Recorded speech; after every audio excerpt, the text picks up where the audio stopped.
Fala pessoal, eu sou o Márcio, sou fundador do Bivid e agora nós chegamos na nossa quarta unidade e essa é a nossa primeira lição.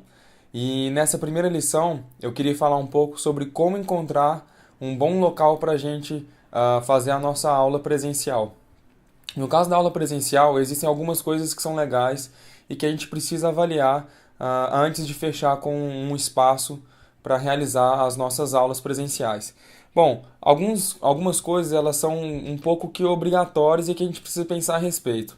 Hoje, como a gente vive na era da tecnologia, é muito importante que você avalie bem se existe Wi-Fi e internet disponível para os seus alunos nesse ambiente que você está buscando escolher. Claro que isso vai depender muito de acordo com o tema que você vai trabalhar, mas na maioria dos casos é muito interessante que você busque um local que forneça esse tipo de estrutura para você. Outra coisa que você tem que pensar é que esse lugar ele precisa adequar confortavelmente as pessoas que você vai receber, ou seja, os seus próprios alunos. Então é muito importante você observar se a projeção, o local onde vai ser feita a projeção é bacana, se as cadeiras são confortáveis, se o espaço ele oferece estrutura para deficientes, por exemplo. Nós já tivemos dois casos, pelo menos em dois eventos, onde nós recebemos pessoas com necessidades especiais. Então, nós recebemos um anão em Belo Horizonte em um evento e nós descobrimos que existe um problema na cadeira, né, para atender esse tipo de situação. Então foi uma situação que a gente não sabia, que a gente descobriu naquele momento. E uma outra situação que nós passamos também, essa já foi em São Paulo, quando nós recebemos três pessoas que tinham deficiência visual, né? Alguns enxergavam um pouco, mas a maioria deles eram completamente cegos. E nós também os recebemos em um outro workshop que aconteceu em São Paulo.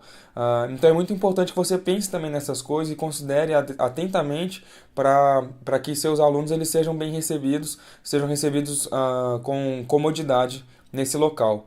No nosso caso, nós damos preferência por uma questão de estrutura e também de costume, nós damos preferência para coworkings, espaço de coworking. Por que que a gente dá preferência para esses locais? Porque normalmente esses locais eles já têm a infraestrutura que a gente precisa. Normalmente eles já têm salas diferentes e espaços diferentes preparados para receber tipos de evento como esses. Então, nós acabamos sempre realizando eventos que têm uma curadoria maior do Bivid nesses espaços de coworking. Então, você pode encontrar facilmente vários diferentes nas principais cidades do Brasil. Então, pelo menos nas principais capitais, você sempre encontra um espaço de coworking bacana para você realizar a sua aula. Então, no que diz respeito a encontrar um espaço, a nossa dica seria essa. Você também pode recorrer a algum auditório, você pode, às vezes você tem um convênio com uma universidade, né? E normalmente a universidade tem bons auditórios, às vezes tem auditórios um pouco menores, depende do formato que você vai trabalhar. Né? Então, dependendo do formato que você vai trabalhar, esse tipo de auditório pode te atender e também é uma boa pedida que você pode ter aí em mãos, é uma carta que você tem em mãos. Sempre lembrando desses pontos básicos de conforto que o seu aluno pode precisar. Bom, sobre escolher um local, essa é a instrução que a gente tem, a experiência que a gente tem para passar para vocês. Na nossa próxima lição, a gente vai ver um pouco mais sobre o checklist e as coisas que a gente não pode esquecer de levar e de conferir antes do nosso workshop ou da nossa aula presencial acontecer. Espero vocês lá e um abraço. Até mais.